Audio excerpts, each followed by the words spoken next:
Sunday Night Run, TK Soul, Try Me, an old rendition of Johnny Taylor. Man, what is the world coming to, man? I was just thinking about, I don't really watch TV, so I seen I had to go when people was telling me about the clips with where the Trump supporters stormed the White House. And I can't help but to think that of all the newspaper pictures I seen how they lined up when they planned the Black Lives Matter rally, and just how the National Guard was out there and how they had security all around the White House. And even how when the black lady was circling the White House and she had postpartum depression, and they ended up shooting her car up. You know what I mean? So if you people, us, African American, or society as a whole, don't think that white privilege is real, man, you are sadly mistaken, man. I just wonder, like, how can you let people who go in and vandalize the White House? You got people who are serving time, got life sentences for stealing a sneaker bar. Albeit, the state charged him as a 3-time habitual offender, but his 3rd time was stealing a sneaker bar, and he's in prison, with a life sentence. So I'm just thinking, how can you got congressmen and senators in there who are ready to vote on to certify the election and certify Biden as the president, and these people storm the White House, and you see armed policemen, armed security guards turning their tails and running rather than pull a pistol on a Trump supporter and to make them stand down. They're busting windows. Then you got the security who was letting them in, man. What's up, Hill Street? How you doing? What's up, E? Man, it's good to have y'all on, man. So, man, just help me figure this out, man. How? And then you're gonna charge them later. You know what I mean? They've committed a crime by trespassing first on the White House lawn, then second breaking into the White House, just overrunning the guards. Man, we would have been labeled a terrorist by, hey, what's up, sis? How you doing? We would have been labeled a terrorist right off the muscle. Instantly. We get labeled a terrorist if we're in prison and an African American he wants to become a Sunni or the Nation of Islam or any religion other than Christian, then they're actually labeled a terrorist, man. They notify their community that this person, he didn't come in as being Islamic, but he's going out as Islamic, and that he has ties with a terrorist religious group and or organization. So how can these people not? What's up, chap? How you doing? Hey, Miss Creighton, how you doing? How can these people not be labeled a threat, man? Or and then, man, I'm checking the temperature of the people on the street. What's up, soldier? You all right, chap? I'm just checking the temperature on the street, man, and you got black Republicans trying to justify what they done. They're asking questions, but they're just pretty much saying, okay, well, Trump could have stopped it. No, the police, they could have stopped it. Yeah, so we shouldn't have to wait on. We should. Yeah, y'all doing it like that, huh? Yeah, we shouldn't have to wait on people them to come back and charge us, man. When we got people. I was listening to a little news broadcast while I was riding today, and they was talking about how so many people are in jail for a marijuana charge, but you got so many states across the United States that's making money selling marijuana out of dispensaries. But you got people who are still in jail in some of the states that like Michigan and like Colorado and California. You know what I mean? And so it just behooves me to even think that we're not even paying attention to everything that's going on. What's up, chap? What's up, George? How you doing, brother? So I want y'all to help me wrap me around this. Is who thinks that white privilege is not real? in any aspect or any sense of the word. You know, I just want to hear from my listeners. You know, I'm getting ready to go on to, I'm getting ready tonight. Tonight I'm hosting the Zoom meeting, so I ask that you join in catch me, James Jones, and Lisa Riley on the Reinvention Center. We have a special guest who was wrongfully convicted. What's up, Kurt? Islam Mo. How you doing, man? Good to see you home. You know, hope everything is well for you, man. Hope the family is okay. You know, so yeah. Love, peace, truth, justice, and freedom. You know, so it was good rotating with you, man. We was building on ways that we could strengthen our community and stuff. And so that's one of the things, man. I like to hear from you too, Kurt. Just your take on white privilege and because it's always been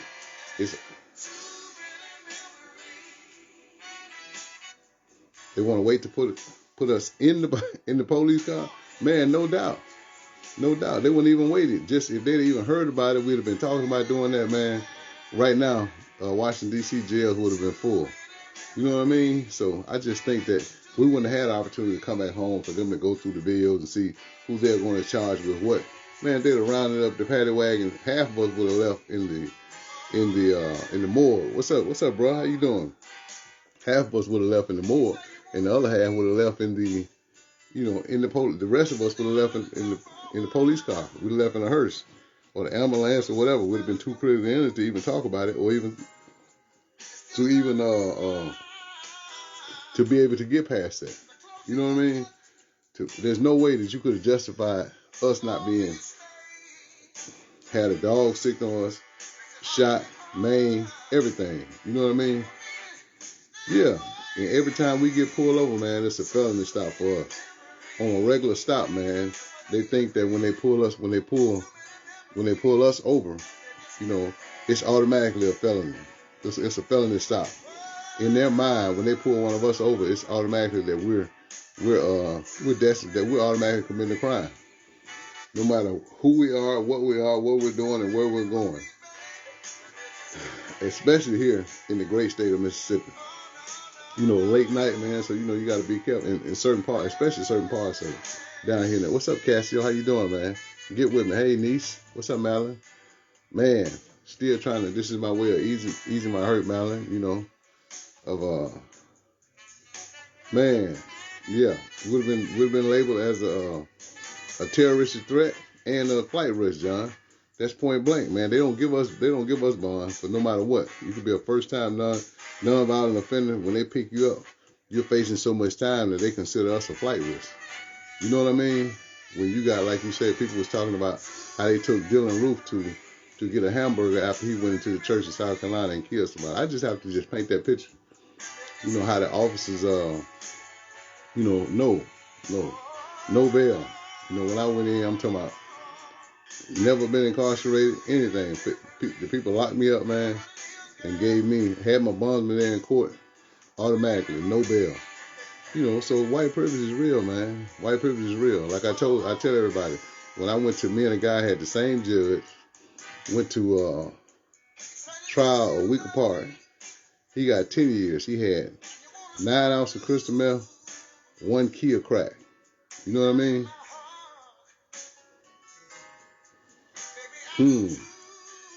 Into a state of chaos. You know what I mean? Like it already is, into a state of chaos. So we have to be ready, man, because it's still some lingering discontent in the air. So we have to be mindful, we have to be watchful, and we have to keep our eyes, man. We have to keep our eyes on our families and our community.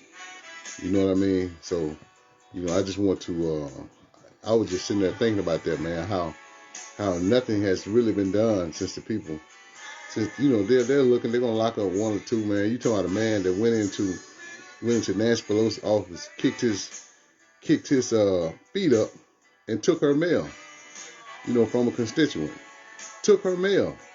That's a federal crime. Not only is breaking and entering in the White House, because it's on federally protected grounds, a felony federal charge, but especially taking her mail or stealing anything or damaging anything or breaking anything, man. And so now they're talking about that there were some of us out there. There were some African Americans who were out there. I didn't see any from the little news clip that I watched. You know, man, I think that they would have really put that on the scene and everything. With if it had been a bunch of us out there, 10 or 12% or however many percentage they said. Somebody said it was like the crowd was 18% African. You don't even know how many people were out there, so how you know exactly how many were African American or whatever. And which like I said, I haven't really seen the film or anything like that, simply because I don't really watch. Man, and then she still went in and voted not to certify Biden as president. Even after everything that happened, even her running in, they escort her to a safe part of it. She still goes in. She's still going, hey, my man, how you doing? Hey, Joy, how you doing? So she still goes in and vote against certifying the election. You know what I mean? Man, a few everywhere that have been brainwashed.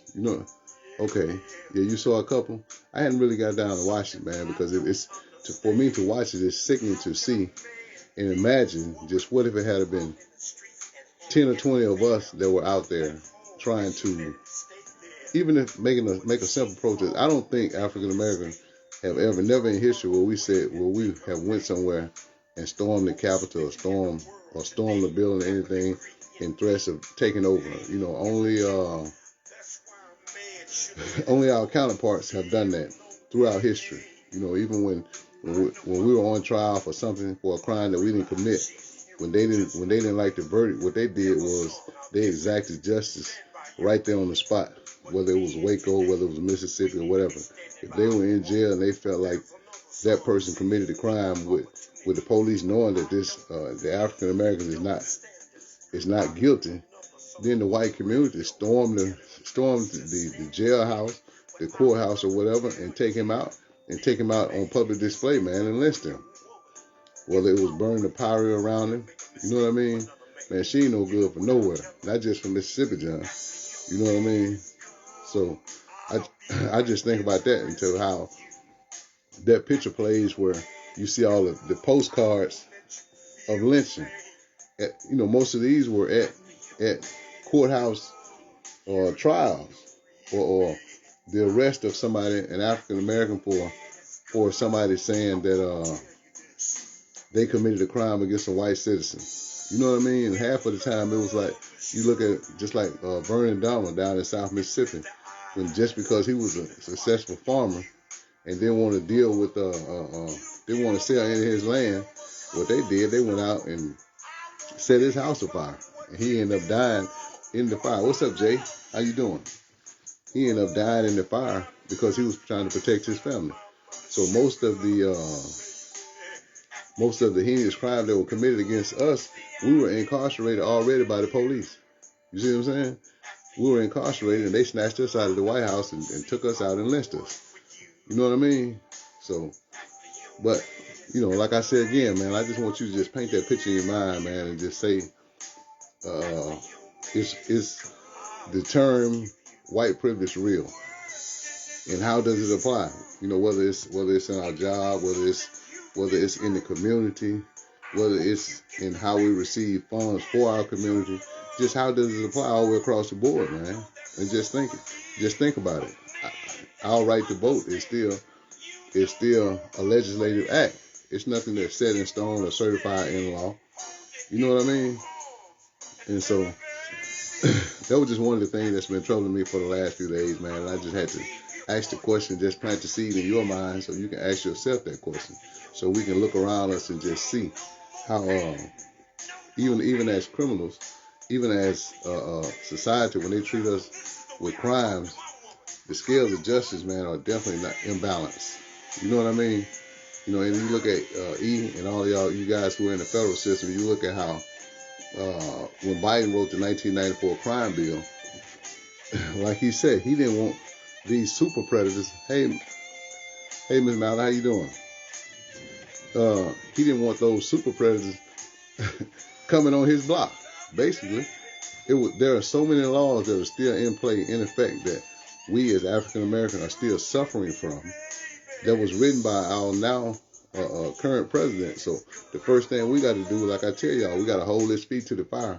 And like some of these people are still in prison, man, with a life sentence in the federal system under the 1994 crime bill. And the judges are playing gatekeepers where they're not letting these guys out. You got a lot of dudes still fighting to get out from under the 100-to-1 crack law. You know what I mean? That changed the first time to 18-to-1 in 2007. Then changed again in 2010. Then they added the 2 points in 2012.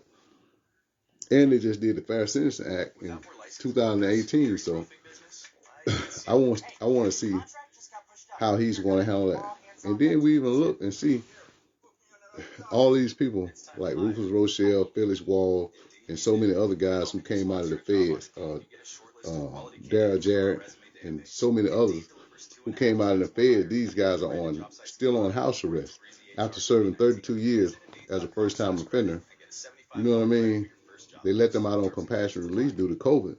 But like I say, the underlying question is saying, or the rumors are saying that they're going to lock them back up once the vaccine is in full force. How you doing, Miss Rice?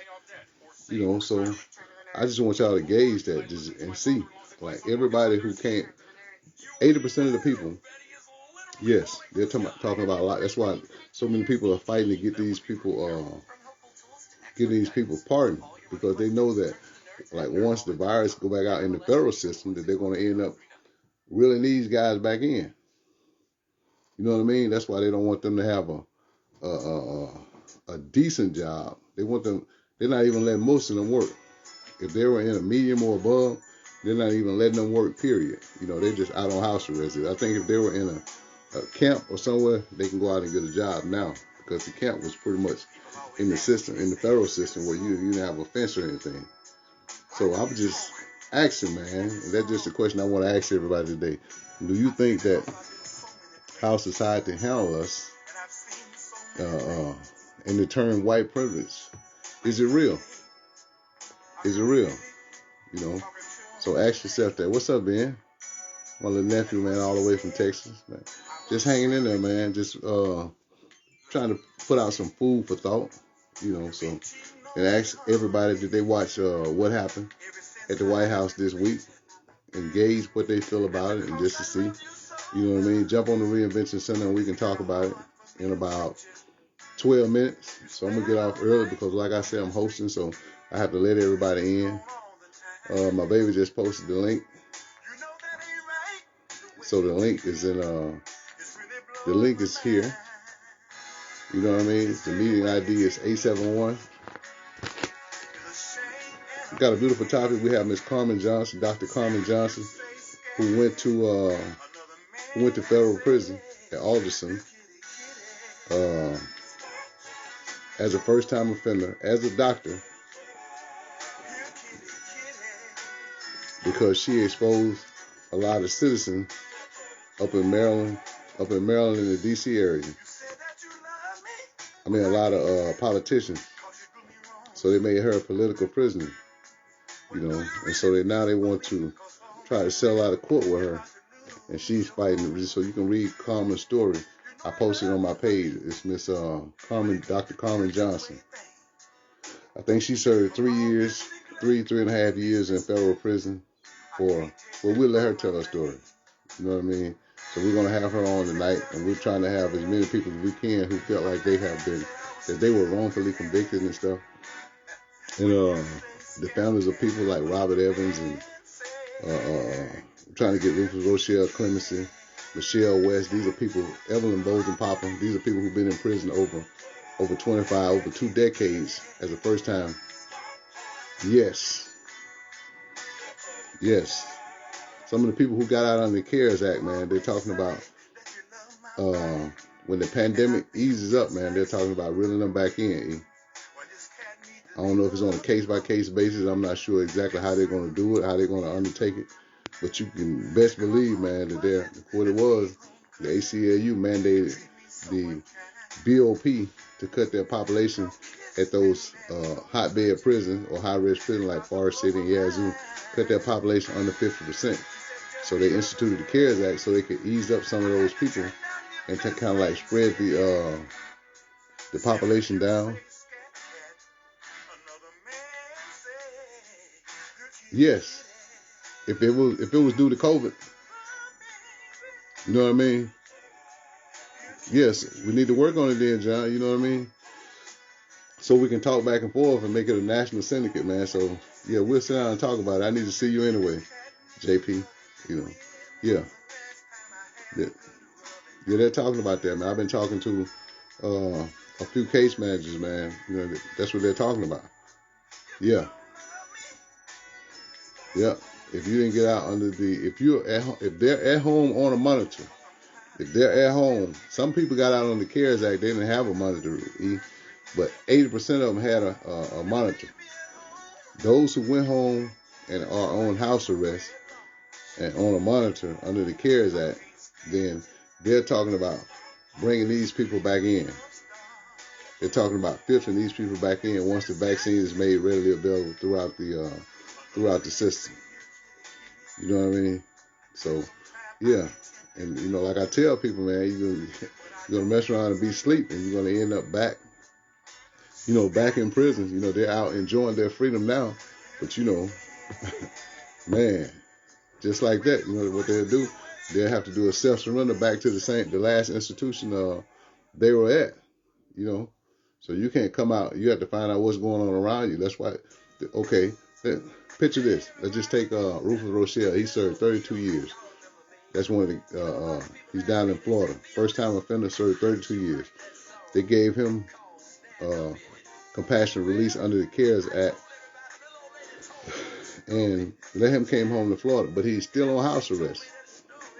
He still has a monitor, you know, so he has to make an appointment to go to the store outside of his range and everything. So it's just like he's incarcerated, but he's at home. So what they're talking about when he filed for we're trying to get him a pardon. They're saying no, he got let out because of COVID and he had underlying conditions. So you mean to tell me when the threat of the virus is gone, what are they going to do? Tell me what they're going to do. If you let him out on house arrest after serving 32 years with his record, man, I'm talking about hadn't had an incident report in 32 years, had just as many hours as you and I had, and he's still on. What do you think they're going to do with him when the virus eases up? And they won't grant him clemency. If they was going to let him out, then why not grant him clemency? Why not grant him a pardon and let him off the house monitor? Him and Phyllis Wall. You talking about Phyllis Wall did like 29 and a half, and he's out on house arrest because he had underlying conditions while serving time. You know, and it's a lot of them. You know, I can go on and on. There's a lot of them. You know, and so I think that we need to be made aware of this. So they're not letting them out because they're trying to ease the prison population permanently. They're only doing it because of COVID.